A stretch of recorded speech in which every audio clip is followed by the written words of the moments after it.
Absolutely. So why is she going to attack black people and not say anything about that? 19, Roland Martin here, broadcasting live from Atlanta, the Georgia Freight Depot for the 98th birthday celebration. Reverend Dr. Joseph Lowry. On today's Roland Martin Unfiltered, we, of course, will share our thoughts about the great Joseph Lowry and a number of guests who are already arriving here. Also, Ed Buck, of course, the man who has been indicted in the deaths of Jamal Moore and Timothy Dean. He actually showed up in court today to issue a plea. We'll tell you exactly what took place in federal courtroom. Also on the show today, the school district in Little Rock, Arkansas. Could they be trying to go back to segregation? Parents there are not happy at all. Also on today's show, black folks still seeking freedom in 2019. We'll talk about the impact slavery has on black men today. Also on today's show, a black man kicked out of a hotel in Portland for making a phone call in the lobby is suing for $10 million. Also in Florida, remember the guy who was convicted of stand your ground? Of course, they rejected the stand your ground defense for killing a black homeless man, sentenced to 20 years in prison. And Reverend Jamal Bryant, of course, remember, it took lots of flack when Kanye held his Sunday service at New Birth Missionary Baptist Church in Atlanta a few weeks ago. Now he is giving the money Kanye gave away because of his comments recently at a Sunday service in Utah. I will unpack all of it. It's time to bring the funk on Roland Martin Unfiltered. Let's go. Whatever the biz, he's on it. Whatever it is, he's got the scoop, the fact, the find. And when it breaks, he's right on time and it's rolling. Best believe he's knowing. Putting it down from sports to news to politics. With entertainment just for kicks, he's rolling. It's on go, y'all. It's Roland Martin, rolling with Roland now. He's funky, he's fresh, he's real, the best, you know he's Roland Martin now.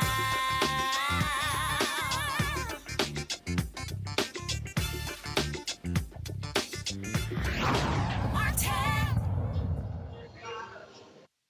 Hey, folks, Roland Martin here, broadcasting live from Atlanta at the Georgia Freight Depot for the 98th birthday celebration of Reverend Dr. Joseph Lowry. Of course, one of our civil rights legends, and I'll be emceeing the program a little bit later. But let's get right into our show in Los Angeles. Ed Buck appeared in a federal courtroom and pleaded not guilty for the deaths of Jamal Moore and Timothy Dean. Of course, he was, of course, charged 3 additional counts of distributing methamphetamine. Buck, of course, is a wealthy Democratic donor, was first charged in federal court in September with providing methamphetamines led to the 2017 overdose death of Jamal Moore. He was then indicted in connection with Moore's death, as well as the January death of Timothy Dean. His next hearing is scheduled for November 26th. He will remain in custody. He'll be arraigned on Friday in Los Angeles Superior Court on state charges, including operating a drug house. Go to our panel there. Dr. Greg Carr, Chair, Department of Afro-American Studies, Howard University. Dr. Avis Jones-DeWeaver, political analyst, and also Abisha Cross, she's political commentator and Democratic strategist. I will start with you, Avis. It was public pressure that actually brought this to bear.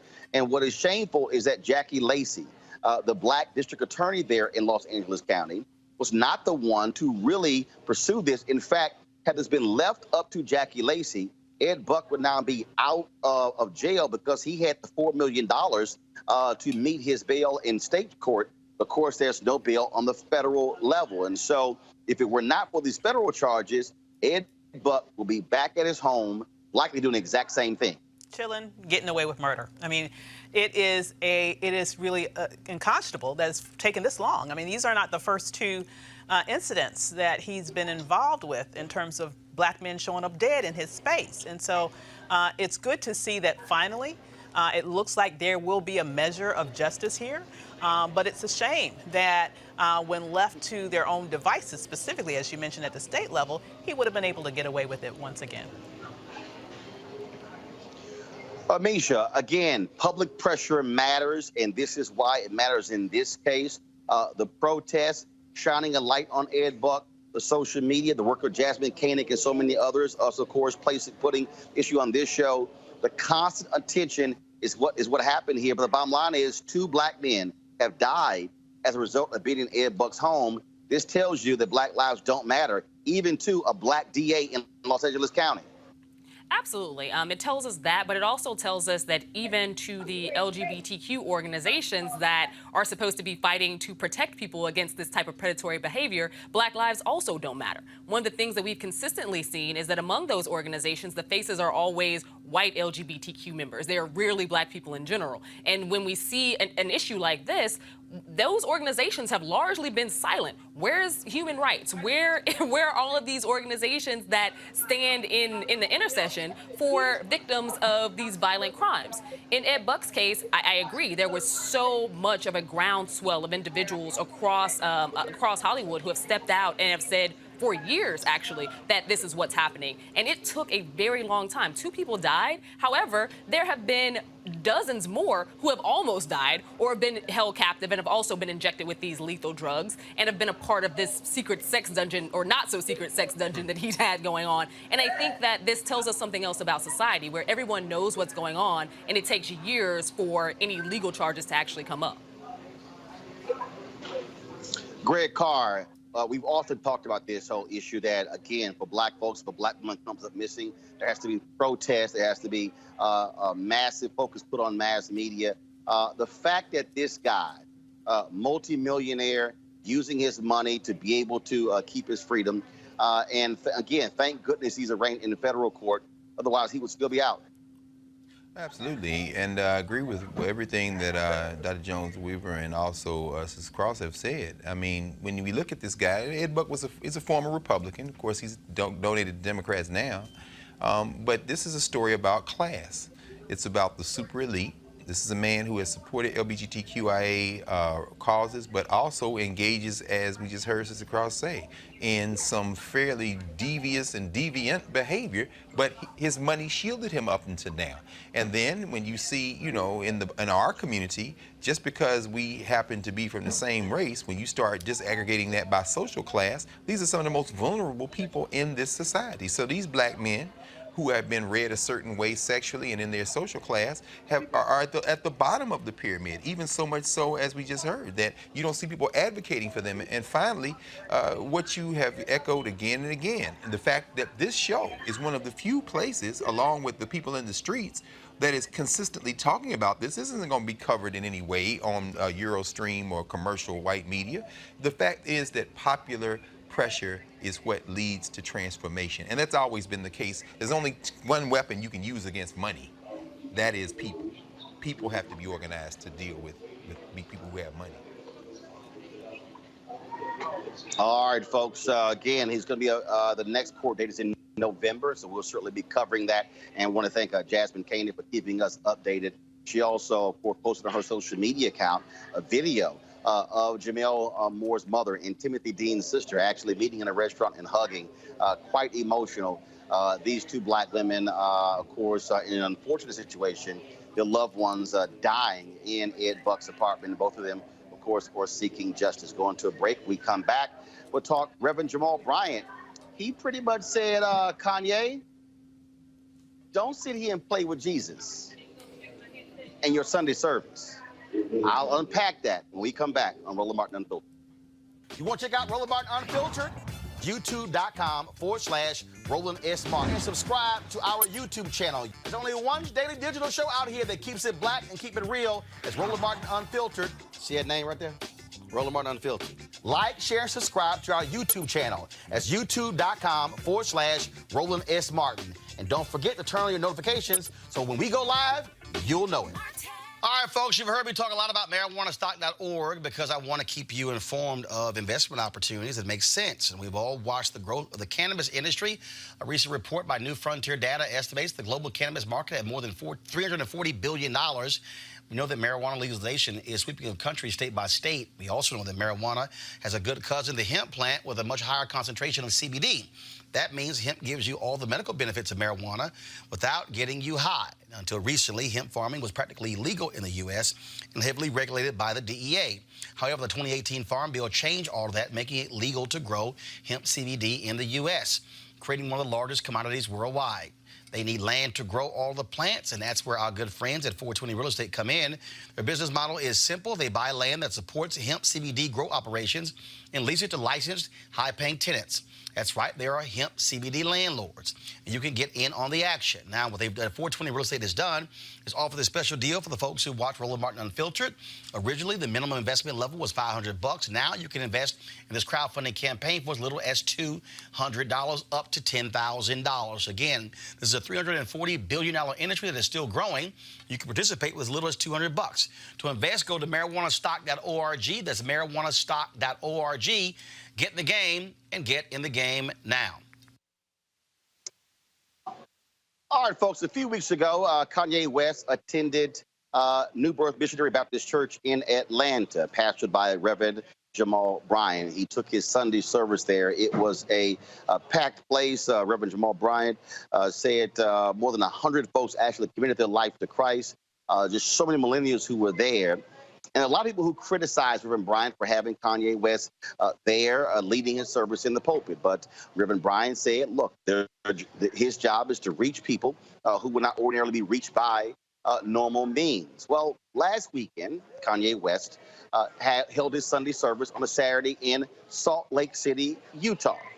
During that Sunday service, he actually made some comments where he talked about why he was voting for Donald Trump.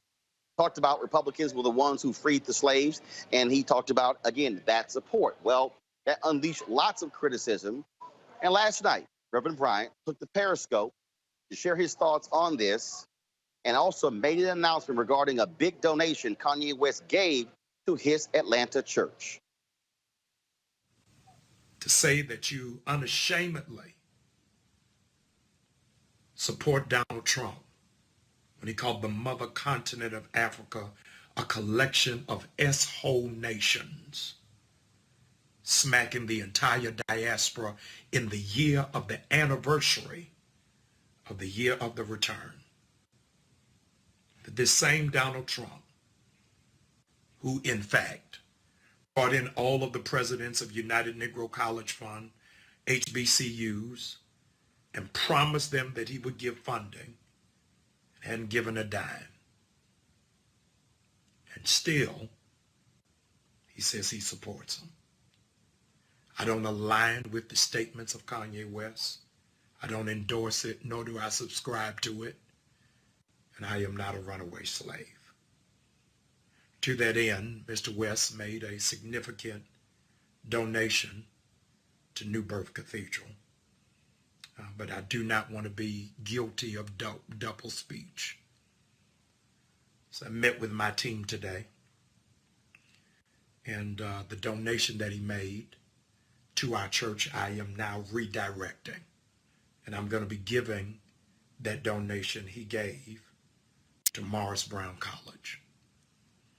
I'm giving it to Morris Brown College because Kanye West's mother was a professor there, Dr. Donda West. Morris Brown College is one of the oldest black colleges in the state of Georgia.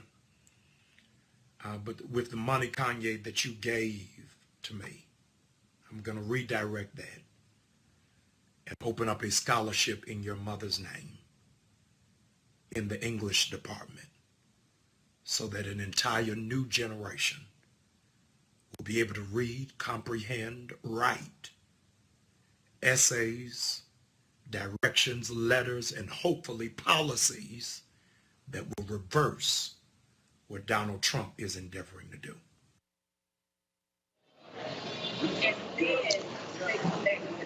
Greg Carr, I want to go to you first. There are a lot of people who, again, criticize Reverend Jamal Bryant for having Kanye at his church. I dare say I disagree with those people. The reason I say that is that you look at the Sunday service, look at those previous Sunday services, Kanye West, it was music driven. It wasn't about politics. But what he did in Utah is what changed the game. And it caused people to say, oh, is Kanye using Sunday service as a rally, if you will, for Donald Trump? To me, it makes perfect sense what Pastor Jamal Bryant did by saying, giving that money away, not going to the church. He certainly was bothered by what Kanye had to say. And frankly, to me, made the right move. Your thoughts? I agree. I mean, I think, you know, Dr. West, Dr. Donda West, who not only taught at Morris Brown College, taught at Chicago State University, spent a great deal of her life, that's right, and career at HBCUs and with black students. I think it's a wonderful and fitting tribute, particularly, and we know Morris Brown needs the money. As it relates to whatever Kanye is or isn't doing in the church, you know, my dear brother, I don't really have a dog in that fight. I don't believe that we should be listening to celebrities for anything politically. If they haven't distinguished themselves, unless it's Paul Robeson or Nina Simone, I don't really see the need to try to parse through anything Kanye West says. And if he wants to go in the church, the doors of the church are open. I would agree with Jamal Bryant or Michael Eric Dyson or anybody else that says whosoever is, let them come. The only other thing I would say is this. You know, the important thing for me, what we just saw on Periscope, is that Jamal Bryant said, I met with my people, with my directors, with my board. No individual should be making decisions for institutions. And we got to get away from this celebrity culture where we listen to one person as if they speak for everybody. And I'm sure that board said what ended up being the decision that Jamal Bryant did not take on his own. So altogether, I think it's about the best you can do. Avis, the reality is when you look at the Sunday service, when you look at what Kanye West is doing, again, some people said, is he being for real? Is he being serious? He apparently is putting out a gospel album. But I think what really jumps out here is the fact that here he had an event that was supposed to be a religious service, and all of a sudden he turns it into a rally for Donald Trump. Yes, Donald Trump did win Utah. Yes, he might be talking about Jesus in Utah. We know that there are Mormons, but it is an issue of accountability, I believe, when it comes to the black church. When you recognize what somebody's doing, and I think in this case, this was a smart move. Your thoughts on this whole issue? Well, I'm certainly glad that the donation is being made to an HBCU, and specifically in memory of Kanye's mother. I personally believe that he still is struggling after losing her. Now, as to his antics in Utah, you know, I just find it interesting that if he feels so strongly about it, why did he wait until Utah to go into this pro-Trump screed? He was just in Atlanta. He didn't have the nerve to say that in front of a church full of black folk. I'm just wondering why he waited until he was at Utah to say this. And so, you know, I'm one of those people that's a little bit more skeptical about his transformation. You know, I really believe this is a marketing scheme for his next album. And I think that he will morph to best be able to relate to whatever crowd he's in front of at the moment. And so that's why when he was at the black church, he said nothing about Donald Trump. He's going to sit there and try to get everybody all hyped with his music, which is good, but I'm going to tell you, I can find music that beautiful in any church, in any black community around this nation, so I'm not particularly impressed by it. But when he was in Utah, he did what one would expect him to do in front of thousands or how many hundreds of white folks that was there. He capitulated to what he thought their desires were. And at the end of the day, I think he's looking to maximize his bottom line once his album comes out. I mean, sure, there is a reality. There is a reality that that celebrities are able to reach a different audience than traditional church leaders. I remember watching that video. First of all, that was a time when, you know, New Birth Missionary Baptist Church had 20,000 plus members, where every seat in that facility, which seats 10,000, would be filled. I remember being there in 2000, where a long call for a men's meeting it was a Sunday. 2 days later, 4,000 black men were at that church. Obviously, when he got hit with sexual assault charges of being involved with men in that church, it just plummeted, and then their membership went down to under 1,000. And so that church was jam-packed when Kanye was there. In that video by Brian, he said that some 500 millennials were in line at 6 a.m. or 6:30 a.m., and the church didn't start till 9:30. But what you see here is that's one side. Now the flip side is what then happens when you have a Kanye who all of a sudden somewhere else begins to turn it into a Trump rally, And that is what changes this whole deal. And so clearly, Bryant realized they needed to address this issue. Absolutely. I feel like at the end of the day, the recognition has to be here. People came to that church for Kanye. They didn't come to that church for Jesus. And moving beyond that, I think that the timing is also very interesting because, as you know, a week ago in D.C., there was the huge Blexit rally and all of those, and you had a ton of millennials, particularly the outreach to black would-be Republicans. And I think that, to be honest, there has probably been a conversation between Trump and Kanye.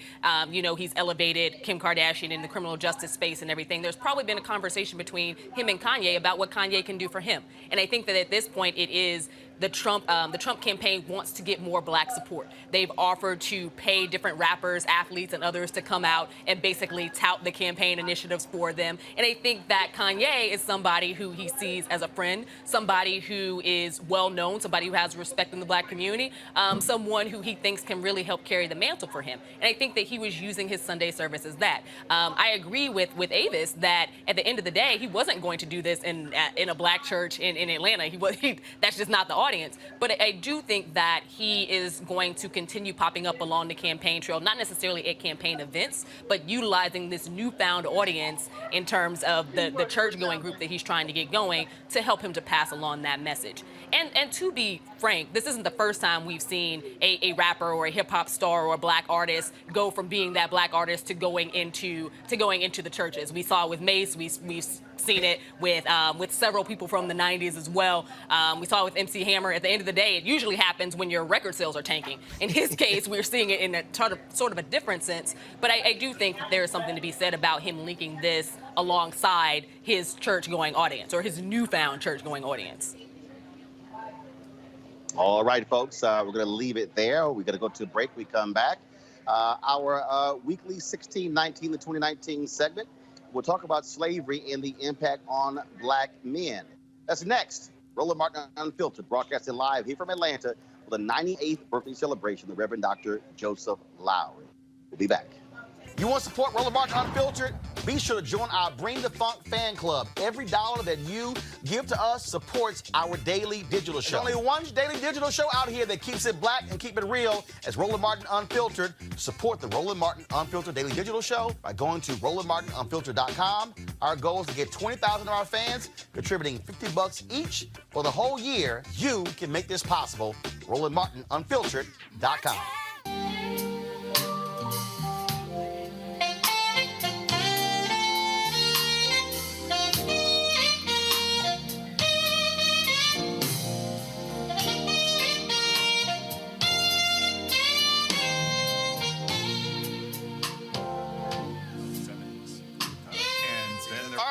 That's my homeboy there, Gerald Albright, one of the folks performing at the Luxe Jazz Experience in Cabo, November 7th through 11th.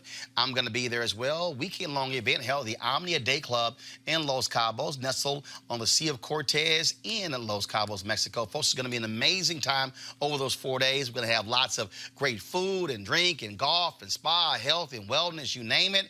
The second annual Luxe Jazz Experience. Of course, some great people, entertainers are going to be there. Comedian Mark Curry, Gerald Albright, Alex Bugnon, Raul Madan, Incognito, Pieces of a Dream, Kirk Whalum, Average White Band, Donnie McClurkin, Shalea, Roy Ayers, Tom Brown, Ronnie Laws, and Ernest Quarles. I'll be broadcasting Roland Martin Unfiltered for that Thursday and Friday there as well. And so we want you to be in the house. It's going to be a great time. Go to lifeluxejazz.com, LIFELUXEJAZZ.com for more information. Packages are going fast. You also want to book it soon so your airline tickets are not crazy high. So go to lifeluxejazz.com.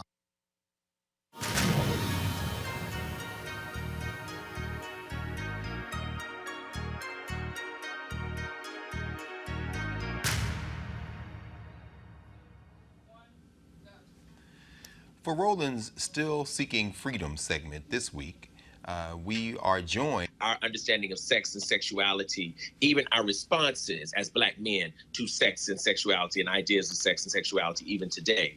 And I think one of the things that's important about it is the ways in which the black male body was used sexually. I think we have not really explored that as a phenomenon during during enslavement. And I think it's extremely important that we do that, because without doing that, we will not fully understand the assault that Black men endured and the assault that Black masculinity and Black manhood sustained.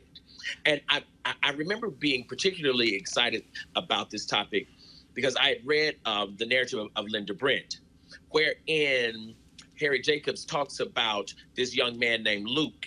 And I remember just being really frozen by the way she spoke about how this white man treated him and had even tied him to a bed and quote unquote made him perform unnatural acts, made him do things unspeakable. And I began to look at and began to think about the coded language in which sex and sexuality was talked about in the 18th and 19th centuries. And I began to think about the silences around Black male exploitation that I think has been perpetuated from enslavement to this day. And so I'm very much interested in uncovering and speaking those silences in order that we might begin to get the kind of healing that I think will allow us to be fathers and husbands and brothers to the degree that we have always wanted to be.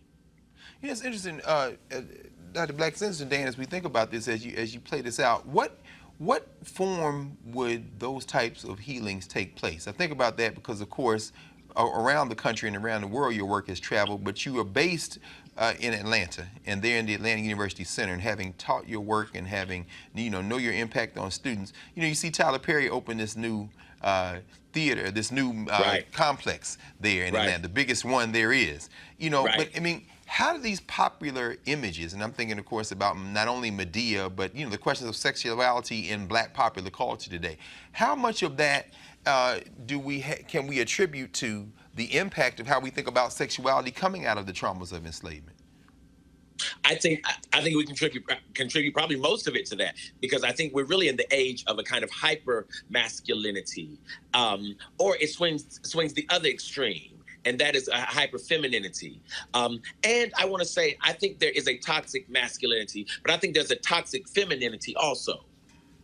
And I think there's a way in which understanding masculinity at either extremes is a distortion. When you think about popular media today, I think the thing that's driving popular media and popular culture and popular images of Black men more than anything is really hip hop. But I think hip hop has images and notions of manhood and masculinity that are extremely dangerous to and for us as a people. Some of them are wonderful, and there's some amazing hip hop out there. But there's also some very popular notions of manhood and masculinity around this notion of sex and sexuality, around this notion of money and getting money, and all I want to do is get money, and smoking weed and all of this. These kinds of things which seem to do nothing but present Black men as purveyors of pleasure. But I think that's a direct connection to enslavement, because I think, quite frankly, enslavement was an aesthetic enterprise. As much as it was an economic enterprise, it was an aesthetic one too.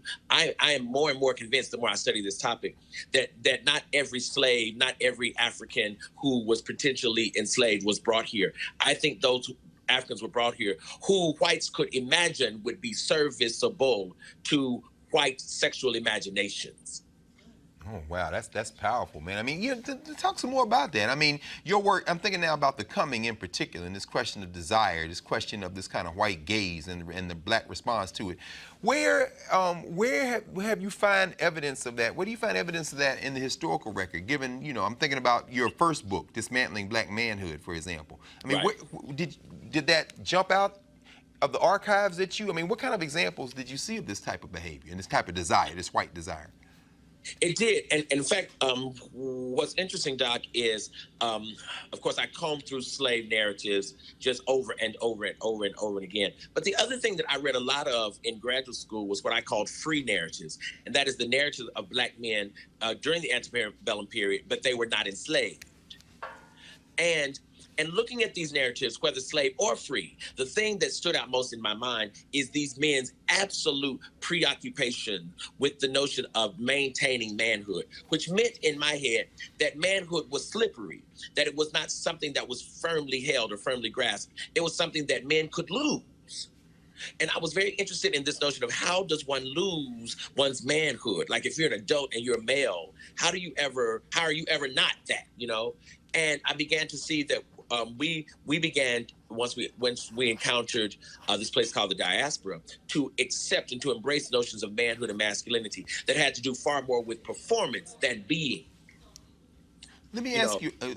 Let me ask you, Doc. In a couple of minutes we have left, I really want to turn now and continue this conversation in asking you this question: what do healthy relationships for our people look like? I'm thinking particularly now about your work around rites of passage with Ndugu and Nzinga.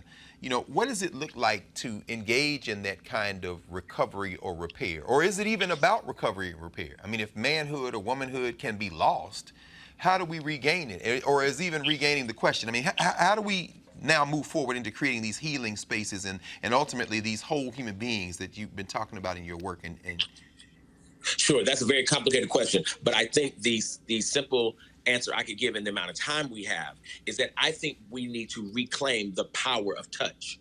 I think one of the things that has not happened since the Middle Passage, literally since we were forced to lie on top of and next to and alongside each other, I think that we have avoided in many instances touch unless it was violent or sexual.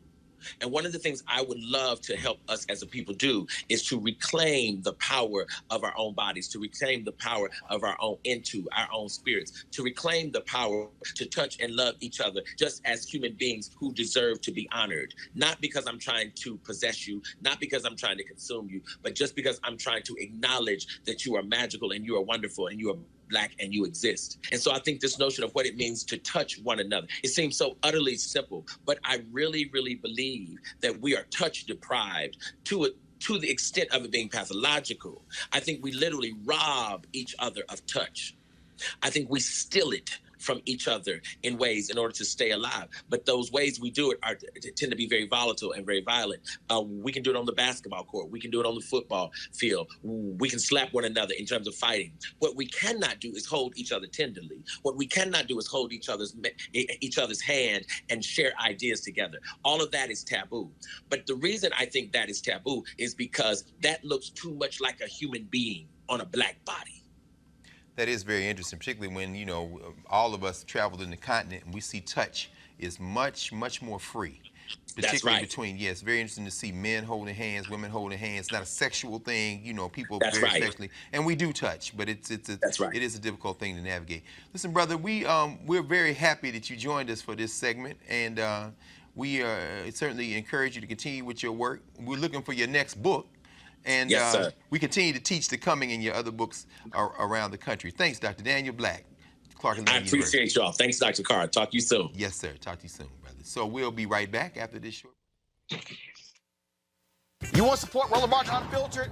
Be sure to join our Bring the Funk fan club. Every dollar that you give to us supports our daily digital show. There's only one daily digital show out here that keeps it black and keep it real as Roland Martin Unfiltered. Support the Roland Martin Unfiltered daily digital show by going to RolandMartinUnfiltered.com. Our goal is to get 20,000 of our fans contributing $50 each for the whole year. You can make this possible. RolandMartinUnfiltered.com.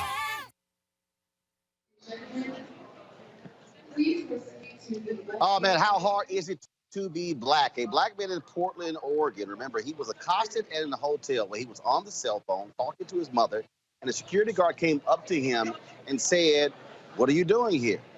Demanded proof that he was actually staying in the hotel. Demanded to see his room key, and he continued to press him. Well, Jermaine Massey is now suing the Hilton Doubletree in Portland for $10 million. What eventually happened was that the security guards told Massey he was loitering and that he was a risk to the safety and security of the other guests. Eventually, the hotel manager called Portland police, who then escorted Massey out of the hotel. Massey was not arrested, and the police officer who responded to the incident offered to drive him to another hotel. We'll keep you updated on this suit. Amisha, what it just goes to show you, and this is a thing that white Americans don't understand. In fact, I had a black conservative who was upset with me because of our crazy ass white people segment. He was like, "Well, what if somebody else had a segment called Crazy Ass Black People?" You don't see black people doing the kind of stuff where calling the cops on somebody black who's barbecuing, or saying your car was 1 inch in the crossway, or selling lemonade and then calling the cops. You don't see that happening. And here's a case where, again, brothers in the lobby talking to his mom on the cell phone, staying at the hotel, but they say, "Oh, I'm sorry, you're loitering." This is called being black in America. Absolutely. And anyone who doesn't see it or understand it is someone who refuses to see it or understand it. At this point, you know, we're at a point in our nation's history where these types of stories keep ticking up. Not that they haven't always happened, but they're getting, or at least in black media circles, the actual coverage that they deserve. In this case, one of the things that struck me the most is that there are meetings that happen in hotels across this country every single day by people who do not actually have a key card or are not actually people who are staying at that hotel. They are as frequented by people who are just there to hang out or to meet somebody else as a Starbucks is, with people not actually purchasing or doing anything other than having conversation. And those folks rarely, if ever, again, unless they're a black man, have someone who steps up and asks them any questions whatsoever. So I think that this also goes to the fact that we know that there are people who hang out in hotels and have those conversations, and if there is a loitering rule, then that loitering rule should apply equally to everyone. But there is absolutely no reason why you should confront someone who is literally on his cell phone, not bothering anybody, and basically be forceful towards them and elicit the type of behavior that we saw this individual doing. I think that this goes to show, one, how, again, people in authority, literally white people in authority, often view black bodies, specifically black men. But in addition to that, there's absolutely nothing. If I'm at a hotel and you demand that I show you some proof of my stay at that hotel, the odds of it happening are very low. But I don't think that even in that type of situation, as a woman, and I think that this is one of the dissections that we have to make as well. As a woman, I'm not going to get treated the same way that that black man did in that instance. And I think that we need to, you know, continue to elevate these stories, but also have an understanding and push these hotel corporations and these other industries that exist to not only identify by those anti-bias trainings, but also to have a strong understanding of the things that they do every day, these micro biases that exist, where it tells you inwardly that this person is some type of a threat, or that they may be disruptive, or that they may cause issues for other people who are in that area. This man was on the cell phone talking to his mom. He wasn't doing anything inappropriate at all. There was nothing about him that was menacing. There was nothing about him that would have showcased any level of fear to anyone in that area, other than the fact that a white individual assumed because he was a black man that that was cause for fear and cause for action. Let me go to Greg on this one. Greg, again, you're in a hotel. You're staying there. And to demand that, you know, you show your proof and then to accuse him of loitering, I mean, how hard is it to simply say, when you finish your phone call, then I'll speak to you? That's all you got to do. Well, I think, that would be the second thing you would have to do. The first thing you would have to do is see another human being. And that's simply not going to be the case in a racialized society. This is about policing black bodies, plain and simple. As someone who, you know, like you, was born and raised in the American South, you know, I can think of what my father used to say sometimes, like, son, sometimes you got to go through life as if you got one bullet in your gun. The question is tonight the night you're going to use it? There have been many times when I've been approached and asked for identification, and I just produced it. Why? Because it was easier to get this person out of my face than it would be to say, no, I don't have to show you anything. But of course you don't have to show anybody anything if you're living in a society where your life may not be at risk. But this is a question where you make a judgment call. And in that moment, you never know the circumstances. And this is a message for white people, the many white viewers and those who might tune into this. Y'all gonna get the right one day. And a man gonna be talking to his mother on the phone, and she's gonna tell him about something that's very personal and may make him very emotional, and you're gonna walk up to them and say, excuse me, can I see your ID? And you're gonna catch something you didn't intend to catch. So here's a message to white people. Either you start treating us like human beings, or you might find out that you're gonna get a surprise. It's lucky that this hotel may just get off with a few $1 million, because that could have ended very differently depending on how any of us, woman or man, is approached at a moment when somebody tries to decide that they're gonna impose their humanity on us as if we're something less than human. Avis, again, I think, look, we have seen more and more of this, and I'm telling you, white folks have been emboldened in this country since Donald Trump is president to literally challenge the mere presence of black people. We had the story in Maryland, of course, where these sisters were by the pool, and this guy pretty much just chased them off of the property. And then, of course, the lemonade, the barbecue. We talk about, story after story, and people don't understand when black people get sick and tired of this, and black people go off. We're like, why are y'all upset? because mere blackness is what is being questioned. Absolutely, absolutely, and it's so, you know, as Dr. Carr was saying, our humanity is being ignored. It's being undermined. It is, and it's being done by individuals who are using authority, quote unquote, perceived, or what they believe is their real authority, right? Perceived authority, as a tool of oppression against us. So it's either their personal authority in the form of a security guard in this particular instance, or trying to insert the authority of the police by picking up your cell phone and calling the police for a ridiculous reason. And so we've always in this country had this situation where white people use authority as tools of oppression against African Americans. I think this is very interesting because it sort of parlays into a meeting that I was in a couple of weeks ago at Facebook's headquarters around, you know, the reality that black people, for example, are more likely to be put in Facebook jail than white people.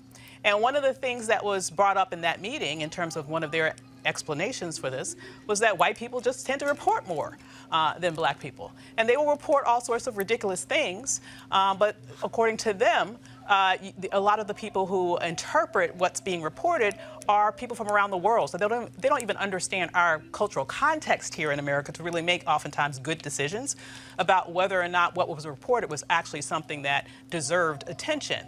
I say all that to say that it's just another example of how white people are more prone to use authority in order to oppress black people, either in real life or even in the virtual space in terms of what we see in social media. All right, folks, I got to read this story here real quick here. Michael Dreka of Florida was found guilty of manslaughter in the 2018 killing of an unarmed African-American father he shot in a dispute over a handicapped parking space. He was sentenced today to serve 20 years in prison. The victim, Marquise McLaughlin's family, delivered their impact statement before the sentencing, saying that Dreka's weakness, cowardice, and anger are the reasons he killed McLaughlin. Dreka's attorney said they plan to file an appeal asking that the conviction be overturned. All right, folks, so you're hearing, of course, you're hearing all of this noise here. And so I am here in Atlanta where there's a massive celebration going. And so I'm going to actually step aside. You'll see all these tables that are lined up. And so Reverend Dr. Joseph Lowry, of course, he's turning 98 years old. And so we were here about 2 or 3 years ago when they had his 95th birthday celebration and an award ceremony. This, of course, is benefiting the Lowry Institute, named after him and his late wife. And they asked him, so that then what it was a program, it was in a theater, they had an awards program.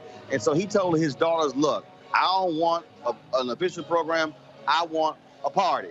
So that's exactly what this is. And so you see all of these tables. So you're going to have more than 600 people who are going to be here. I've, of course, already seen Atlanta Mayor Keisha Lance Bottoms, so many others from all across Atlanta. Ambassador Andrew Young, I saw him come by. Matter of fact, he's sitting over there as well. And so they're all here to pay homage to Reverend Dr. Joseph Lowry, turning 98 years old. And so I'm going to actually be emceeing the program.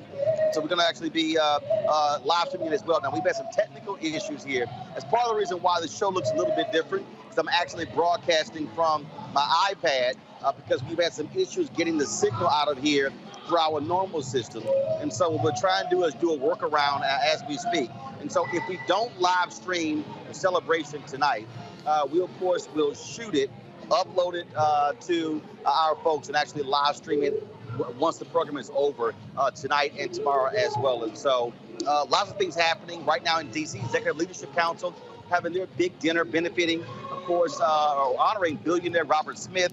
I would have been there, but I said, look, we're here in Atlanta because wanted to honor, of course, one of our great civil rights icon, Reverend Dr. Joseph Lowry. And so that's one of the reasons why we created Roland Unfiltered, to cover events like this, because otherwise, if you weren't from Atlanta, you wouldn't know about this. So we want to be able to be here to bring this to the nation, bring it to the world, all the folks saluting Reverend Joseph Lowry. So that's one of the reasons why we want you to support what we do here at Roland Martin Unfiltered. We want you to go to RolandMartinUnfiltered.com, join our Bring the Funk fan club, give via PayPal, give Cash App, via Square, because again, we are here to cover Black America. We are here to speak to our issues. This will not get national coverage, but we want to be able to pay homage to one of our own. That's why we created this platform.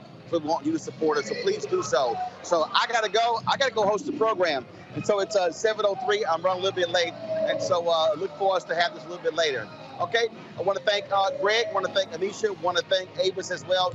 Thank you so very much, folks. I shall see you tomorrow from Denver, where we're having our school choice at the Black Choice Town Hall. Looking forward to it. Until then, holla!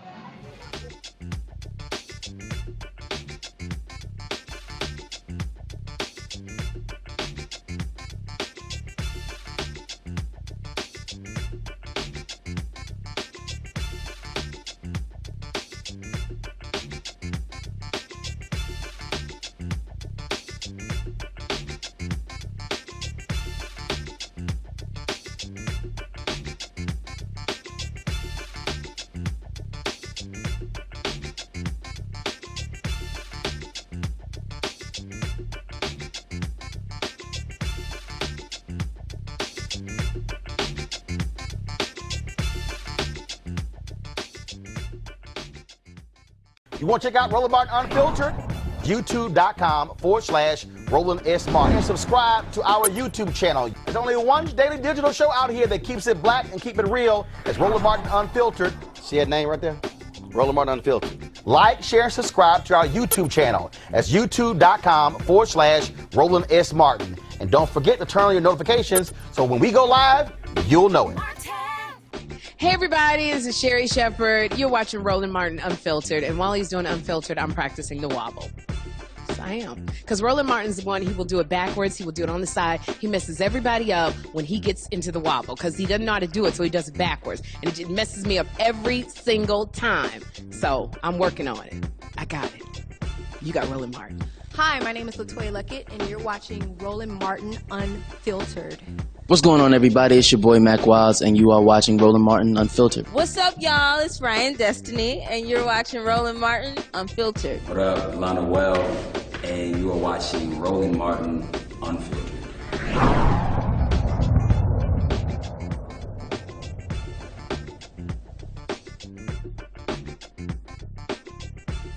You want to support Roland Martin Unfiltered? Be sure to join our Bring the Funk fan club. Every dollar that you give to us supports our daily digital show. There's only one daily digital show out here that keeps it black and keep it real. It's Roland Martin Unfiltered. Support the Roland Martin Unfiltered daily digital show by going to RolandMartinUnfiltered.com. Our goal is to get 20,000 of our fans contributing $50 each for the whole year. You can make this possible. RolandMartinUnfiltered.com.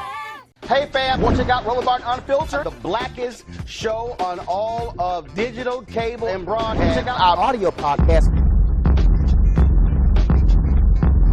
There's only one daily digital show out here that keeps it black and keep it real. It's Roland Martin Unfiltered. Press play.